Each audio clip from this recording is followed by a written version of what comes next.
Boa tarde, começamos aqui o ABC das Mães para vocês.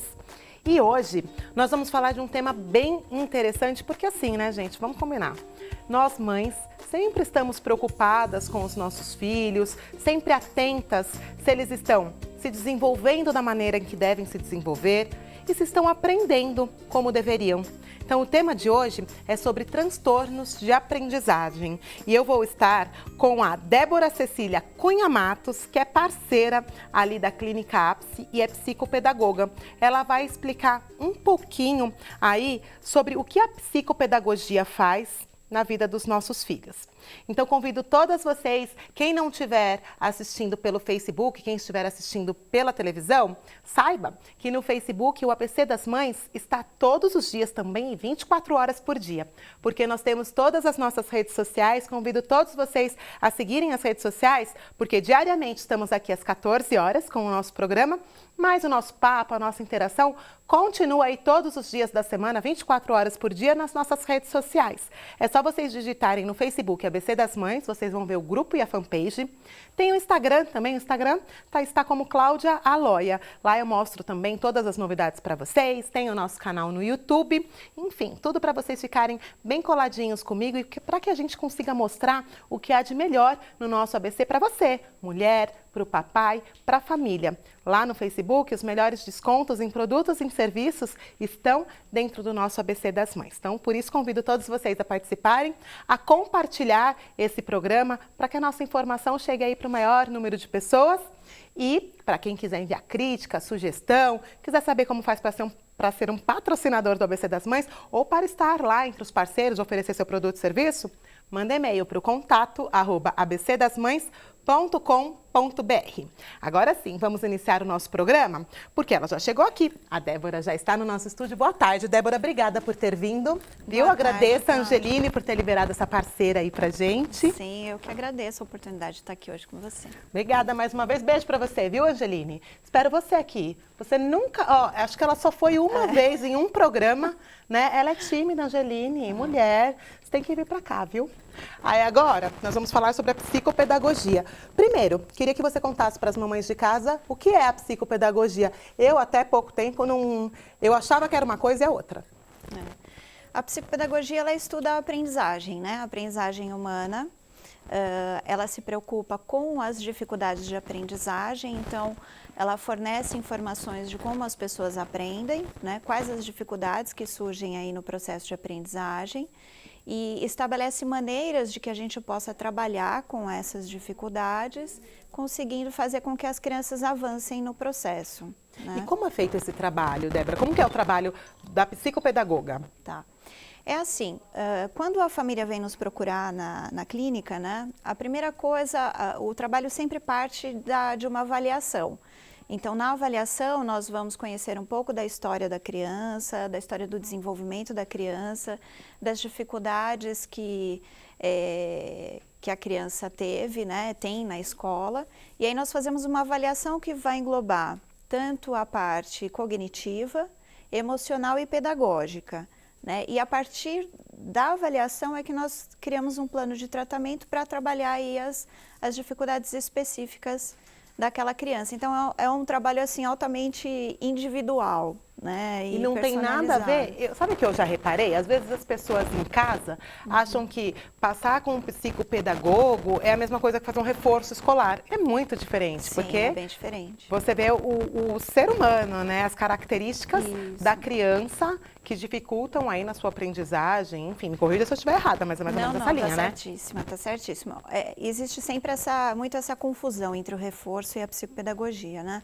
O reforço escolar ou a aula particular, na realidade, assim, o professor ele vai trabalhar conteúdos específicos, né? Então, por exemplo, a criança tem dificuldade na matemática em equações do segundo grau. Então, o professor vai fazer a revisão daquele conteúdo, propor atividades de reforço, né, de exercícios de reforço, e aí para aquela situação específica, né, Débora? Isso. Tá. E a psicopedagogia, ela trabalha com o processo de aprendizagem, né? Então, a gente vai focar habilidades de leitura, para que a criança possa ler e compreender melhor os textos. A gente vai trabalhar também com a questão atencional, memória, né, que a criança aprenda a criar estratégias, né, para que ela possa superar as próprias dificuldades. Então, é um trabalho bem diferente mesmo. E Débora, e como que surge a dificuldade de aprendizagem na criança? Como que a mãe, às vezes, eu acho que às vezes fica difícil da gente saber se é uma dificuldade de aprendizagem no geral, se é só em determinada matéria, se tem possivelmente algum tipo de problema aí que o psicopedagogo possa ajudar, ou o reforço escolar. Como identificar e como surge esse transtorno aí de aprendizagem? Tá.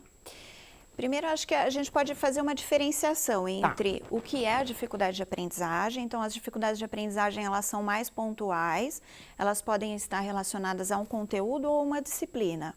Ah, tá. Não que a criança tenha dificuldade em todas as matérias, mas pode ser a dificuldade de aprendizagem só em matemática. Isso mesmo. É no meu caso, quando eu era criança. E de muitas pessoas, o meu particularmente também. Somos de humanas. Eu sou da área de humanas, então. Então, a dificuldade ela é mais pontual e ela pode ser transitória, né? Tá. Então, um reforço escolar, o mesmo trabalho do psicopedagogo, também nesses casos ele é importante, né? Agora, o transtorno de aprendizagem, ele já é um pouco diferente, porque ele envolve uma alteração do sistema nervoso central, né? E então, aí vai para todos os... Isso. Tudo na ele vida, pode né? se relacionar, por exemplo, a aprendizagem do português ou da matemática, ele pode se relacionar a essas habilidades, né? Então, ele é específico da aprendizagem. Então, o cérebro tem dificuldade de processar algumas informações que vão interferir na aprendizagem.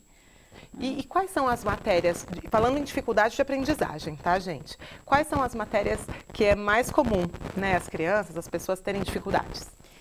Olha, as grandes vilãs são português e matemática, né? Acho que a matemática tem um pouco do estigma de ser muito difícil, né? A maioria das pessoas tem um pouco de receio em relação à matemática. E a matemática também, ela envolve alguns raciocínios bem complexos, né?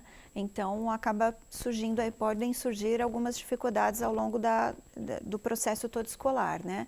Mas o português, ele envolve, primeiro que é a nossa língua mãe, né? Então, é a base de toda a aprendizagem, de todas as matérias, né? Sim. Então, por exemplo, uma criança que não consegue ler, interpretar o que lê, fatalmente, em tudo. ela vai ter dificuldade História, em tudo. geografia, ciências. Isso. Até mesmo na matemática, porque a matemática tem uma fase em que eles aprendem problemas, por exemplo.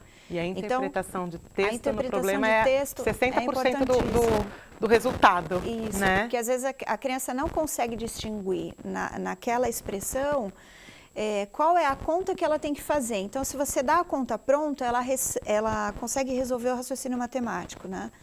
Mas, às vezes, na frase, ela não consegue saber exatamente qual é a operação que o exercício pede. Então, é bastante importante também. E o português, gente, a gramática, ela é super complexa. Se você comparar com o inglês é tão mais simples, né? E o português é muito, né, mais extenso e mais complexo, talvez Cheio por de isso. regras. Sim. Isso. Nossa, a língua portuguesa eu acho que é uma das mais elaboradas aí. É bem complicado. Eu sou muito melhor na gramática no inglês.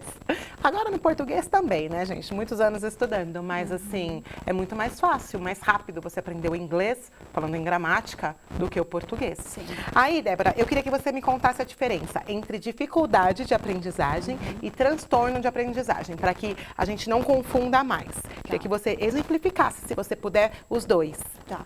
Então, a dificuldade de aprendizagem, ela é mais localizada, né? Então, é uma matéria, por exemplo? Pode ser uma matéria ou um conteúdo. Tá. Normalmente, a dificuldade de aprendizagem, ela sofre influência de algumas questões, por exemplo, ligadas à escola, né? Ou à família, ou à própria criança. Então, por exemplo, em relação à escola, qual é o ambiente de aprendizagem que a escola oferece para o aluno? Então, se é uma sala que tenha uma boa iluminação, que tenha uma boa ventilação, tem materiais pedagógicos adequados, diversificados, né? Se o professor usa estratégias diferentes, por exemplo, para atender às necessidades de aprendizagem de todos os alunos, porque cada um aprende de um jeito e cada um aprende em um ritmo. Então, é importante que o professor faça essa diferenciação e traga conteúdos diferentes, né? Débora, sabe o que me surgiu aqui?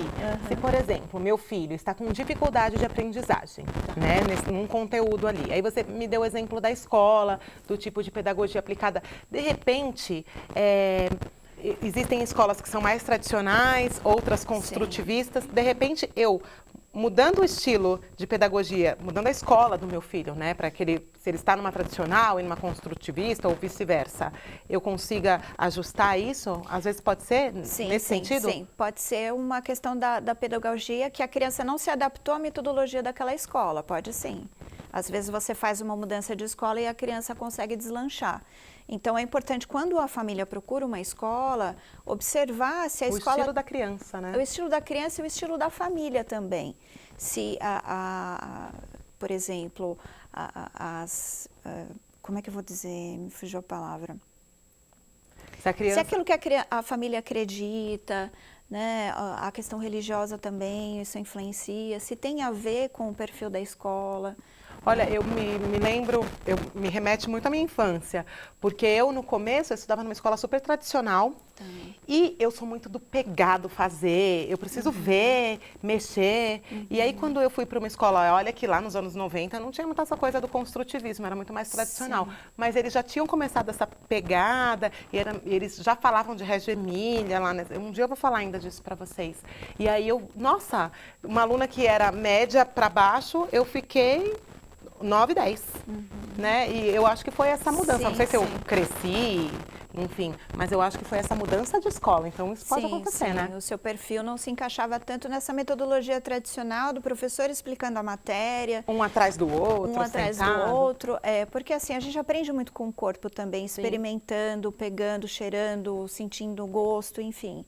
Isso é muito importante e ajuda a criança no processo de aprendizagem, né? Então, essa questão da escola influencia bastante também. Então, fiquem de olho, vocês aí em casa, mamãe, está chegando o final do ano, às vezes o filho vai a primeira vez para a escola, sente seu filho. De repente, se é uma criança que tudo bem ir para o tradicional, a mãe conhece, né? Sim. E estudem sobre os tipos de pedagogia, né? Tem Waldorf, enfim, tem várias. Isso, Montessori. Né? E aí vê a que mais se adapta aí à sua família, né, que é o que geralmente vai se adaptar ao seu filho, né? Porque se ele vive no meio, vai ser mais ou menos o estilo dele. É interessante a gente ver isso antes. A família tem condições de avaliar, assim, se a escola vai se adequar, né? Ao que ela precisa, né? Sim, sim. Agora, e o transtorno de aprendizagem? Como eu identifico? Então, o transtorno de aprendizagem, normalmente na fase da alfabetização é que você começa a perceber aí algumas dificuldades. Tá. O professor, ele normalmente é o professor que identifica, né? Porque além de ser um profissional da educação, então ele entende quais são as fases, né, de desenvolvimento das crianças, né? Então ele consegue perceber se aquela criança destoa, vamos dizer assim, do restante da turma. E onde estão as dificuldades. Então, o professor sinaliza aos pais e aí os pais procuram uma ajuda profissional, né? Então, é importante que os pais tenham sempre uma boa comunicação com a escola e a escola também sempre faça, né? Consiga, assim, transmitir para os pais mesmo qual está sendo o desempenho daquela criança na sala de aula, enfim, se ele está acompanhando ou não. Então, normalmente, quando inicia o processo de alfabetização é que a gente consegue perceber aí. E quem dá o diagnóstico é o psicopedagogo. Como que é fechado esse diagnóstico? Então, o diagnóstico, normalmente, ele é multidisciplinar. Tá. Então, você tem o neuropediatra, o psicólogo, fonoaudiólogo, psicopedagogo, que juntos constroem um diagnóstico, né? Só que é importante que, assim, exista uma conversa e um diálogo entre essa equipe, né? Porque se cada um produzir o seu diagnóstico separadamente, o trabalho não é tão eficaz. Então, quando a equipe se conversa, existe uma troca, você fecha um diagnóstico nesse sentido, você tem muito mais segurança de acertar e ter o diagnóstico correto daquela criança, né? E aí sim poder ajudar, né? E qual que é o tipo de transtorno de aprendizagem mais comum? O mais comum é a dislexia. Tá. Né? Ele aparece em mais ou menos 4% da população. E o que caracteriza a dislexia? A dislexia, ela é uma dificuldade na leitura. Tá. né, que tem influências também na escrita, mas principalmente uma dificuldade da leitura. A criança tem dificuldade de compreender as palavras escritas, né? Ela faz trocas na leitura, ela faz uma leitura mais lenta, mais fragmentada, dividindo as palavras em sílabas, né? E isso influencia muito também na compreensão do texto, né? Então, você tem aí uma dificuldade de compreensão ao final da leitura, né? Então, basicamente, essa é a dislexia. Ela tem uma base genética, né? Então, normalmente, pais que têm dislexia têm uma probabilidade maior de ter filhos com dislexia, né? E ela é em função de uma alteração do sistema nervoso central. Ela está categorizada dentro dos transtornos específicos da aprendizagem. Nossa, depois eu queria que você, depois do intervalo, que agora eu já vou para o intervalo, exemplificasse. Então, pelo que eu entendi aqui, a partir de uns 8, 9 anos que a gente consegue entender, porque a criança vai ter que ler bem, para nós percebermos que ela está lendo em sílabas, quando já era para ler certinho, né? Isso. Ai, gente, eu já volto e a gente vai continuar esse assunto aqui com a Débora, tá? Vou para um break rápido, 2 minutinhos, estamos de volta, não sai daí.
Voltamos aqui com a Débora, psicopedagoga.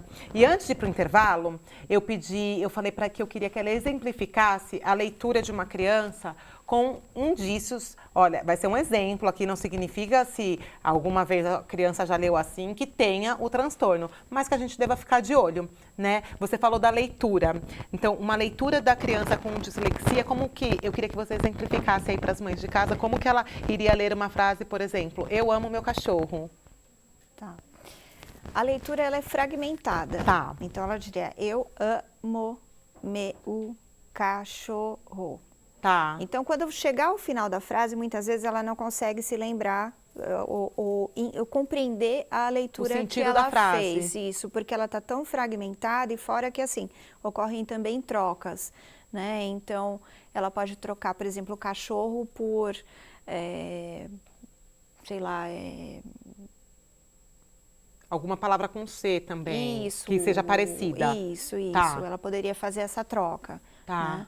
Então, Uma aí palavra ela fica... nada a ver, mas com tipo um carimbo. Carimbo, isso, Tá. poderia ser. Ao invés dela ler cachorro, ela lê carimbo. Então, normalmente, assim, muitas vezes a criança lê a primeira sílaba e ela chuta o restante. Entendi. Né?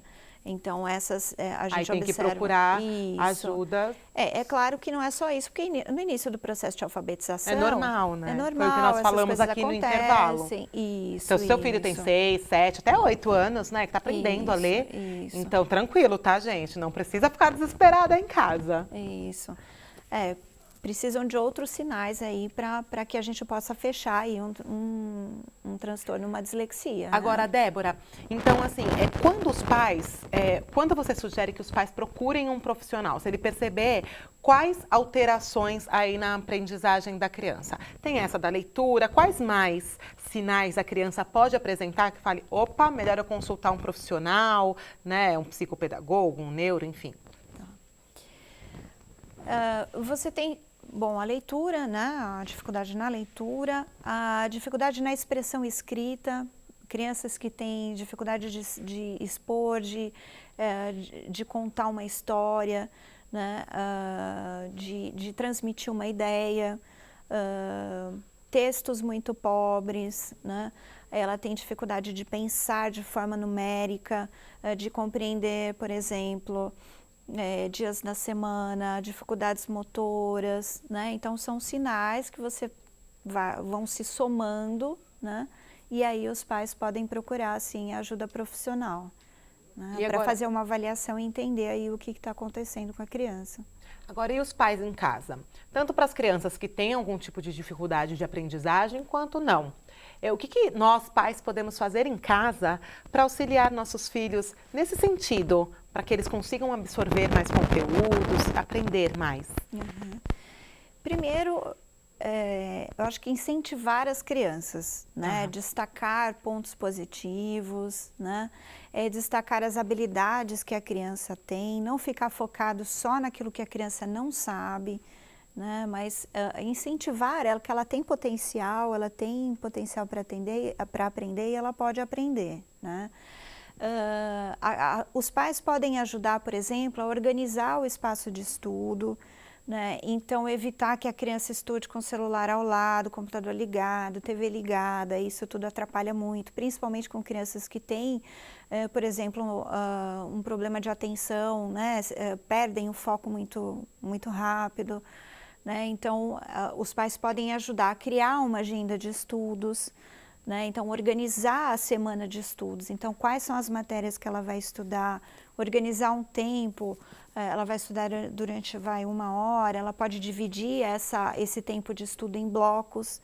Isso é importante, ajuda bastante na compreensão e na fixação dos conteúdos. Então, você pode pôr, por exemplo, a criança para estudar 20 minutos, 25 minutos, dependendo do tempo que você percebe que ela consegue focar num único assunto. E aí você pode estabelecer um período de 5, 10 minutos de intervalo. Então, a criança se levanta, se movimenta. E aí ela pode fazer mais um bloco de 20, 25 minutos, por exemplo. Olha que interessante. Porque isso dificilmente a criança fica presa tanto tempo a como um filme, né? Sim. Às vezes eles não ficam tanto tempo lá assistindo inteiro o filme, eles não conseguem, né? Isso é verdade. Até no entretenimento, imagina no estudo. Que exige mais atenção, Sim, né? que ele precisa se concentrar mais, que não vem ali... Um filme, se ele assistir, tudo bem. Agora, o conteúdo, a aprendizagem, ele precisa absorver. Né? Então, é interessante que seja... eu vou aplicar isso em casa. Pode fazer, minha filha ainda não funciona. Começou na época de provas, mas quando ela começar, acho que vai ser o ano que vem, que é a partir do 2º aninho que tem prova, né? Eu vou fazer isso, colocar para estudar em blocos. Isso. Porque aí eu acho que eu vou conseguir manter a atenção dela ali 100% durante esses minutinhos. Vocês que têm filho aí, 2º, 3º, 4º ano que já fazem prova, tentem, se não fizeram isso ainda, façam esse teste e depois me contem. Comentem lá no grupo, marquem lá o pessoal da APSE, a Angeline, para ver se deu certo. Marca a gente aqui do programa. Super dica essa, né? Estudar em blocos funciona bastante. Mesmo, por exemplo, para pessoas que vão prestar concurso, né? Ou quem está fazendo uma graduação também pode usar. É uma técnica interessante que ajuda bastante na fixação dos conteúdos, né? Muito legal. Ó, então, os pais podem ajudar, sim, organizando o espaço também, enfim, tem que incentivar. Isso. Agora, e a escola, Débora? Como que ela pode ajudar esse aluno com dificuldade? A mãe detectou, foi lá na equipe multidisciplinar, já tem ali o diagnóstico. O que ela pode esperar da escola e o que a escola poderia oferecer para ajudar essa criança? Tá. A escola tem um papel fundamental, né? Porque é ela que conduz a aprendizagem, né? Então, o professor ele tem que estar bastante atento ao comportamento da criança na sala de aula e ele pode, assim, ajudar também em relação à parte pedagógica, né? Então, o professor percebeu que aquela criança está com dificuldade, ele deve conversar com o aluno, tentar entender quais são as dificuldades, como ele está se sentindo, se ele pode ajudar de alguma maneira, porque a gente percebe sempre que tem uma influência emocional, as crianças ficam mais inseguras, sempre tem uma interferência na autoestima da criança, então o professor pode auxiliar nesse sentido. O professor pode oferecer estratégias diferenciadas, né, para que aquela criança também consiga acompanhar a turma, né? Então, de repente, atividades separadas, né? Às vezes as crianças que têm dificuldade de atenção fazem a prova em horário separado dos demais da sala, né? Às vezes até a prova pode ser feita em um tempo maior, quando a criança é um pouco mais lenta, né? O professor tem, né, a questão da estratégia e eu acho que o diálogo é sempre importante. Olha, anotaram aí todas as dicas, né? Agora, para a gente finalizar o nosso programa, e eu não tenho como fugir desse assunto, a internet. Né? O que a internet, né, pode interferir aí na aprendizagem da criança e como nós pais, né, podemos conduzir essa situação da internet, porque tá aí, eu não tenho como proibir, mas de uma forma que não seja prejudicial. Queria saber da sua dica aí pra gente. A internet, ela tem o seu lado positivo, pode ajudar muito, né, na aprendizagem. Então, a criança faz pesquisas, entra em contato com outros autores que tratam sobre o assunto. Então, ela pode ampliar o seu repertório de conhecimento, né? Mas a internet, ela tem um lado que hoje as crianças muitas vezes não ficam fazendo pesquisa. Vai brincar, vai ver outras coisas, ver canal de YouTube, né? Assistir os youtubers, né? E quando você acompanha os conteúdos, muitas vezes não tem coisas que agreguem muito, né? Infelizmente. Então, os pais têm que ficar muito vigilantes, né? No que as crianças estão assistindo, o que elas estão pesquisando, com quem elas estão se relacionando na internet. Né, a gente tem visto aí matérias falando sobre aquela questão da baleia azul, da Momo, vídeos que ensinam muitas vezes como as crianças se machucarem ou até técnicas de suicídio, né? Houve aí uma polêmica em torno disso, né? Sim. Então, é preciso ter muito cuidado, né? Então, a internet, ela tem o seu ponto positivo, mas os pais têm que ficar vigilantes mesmo, né? A Associação de Pediatria Americana, ela indica, ela dá uma referência para o tempo que a criança deve ficar frente à tela, né? Então, por exemplo, bebês não deveriam ser expostos à tela no computador, tablet, celular. Crianças de 2 a 5 anos até 1 hora por dia e a partir dos 6 anos ficaria a critério dos pais, né? O que a gente percebe hoje é que as crianças ficam muito tempo na internet, acabam se cansando muito, crianças que ficam às vezes até tarde e aí quando chega na escola no dia seguinte a criança está cansada, não consegue prestar atenção e não tem um bom rendimento escolar. Então, é preciso ficar... Tem que ficar de olho e ponderar horário, gente. Colocar horário, não é, na internet? O diálogo, para mim, ele é o fundamental, né? Ele tem que existir o diálogo na família. Jantar com a família, sem celular, sem nada, faz toda a diferença. Conversar, eu acho... Os pais darem outras... alternativas de atividades, né? Uma atividade ao ar livre, jogos... É tão gostoso jogar em casa. Eu compro vários, gente.